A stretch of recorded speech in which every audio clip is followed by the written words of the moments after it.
Today we're introducing new laws, tough new laws, to protect the community, to crack down on hate and strengthen public safety. The legislation bans the public displays of terrorist symbols, outlaws violence, incitement to violence in New South Wales, and gives police stronger powers during public assemblies. It also delivers the toughest firearm reforms in the country.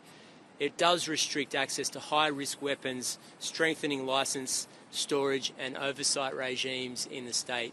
I know that this legislative change will be met with opposition both on the floor of Parliament and in the community. On many of the measures that we're proposing, I've heard members of the public say that we've gone too far, but I strongly believe that these changes to law and legislation in New South Wales are fundamentally important to keep the people of this state safe. We can't pretend that the world is the same as it was before that terrorist incident on Sunday. Things need to change in New South Wales. And as a result, we are making and taking extraordinary measures in relation to public assemblies during a terrorism event. That's in recognition of the fact that while maybe a tinderbox out there in the community during this summer period, we can't let unrestrained violence or disunity in our community run without a strong police presence. I think the vast majority of people in New South Wales, whilst acknowledging that these are extraordinary measures, are absolutely essential in keeping the people of this state safe.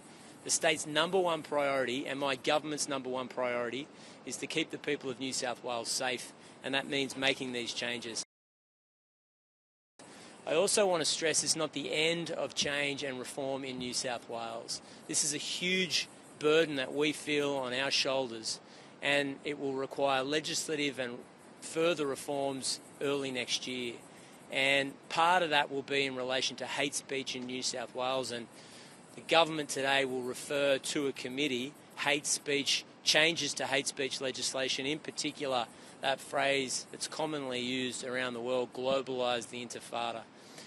You've seen what the consequences of globalising the intifada are. It's the death of 15 innocent people on the beaches of Bondi Beach simply for practising their religion in a peaceful way.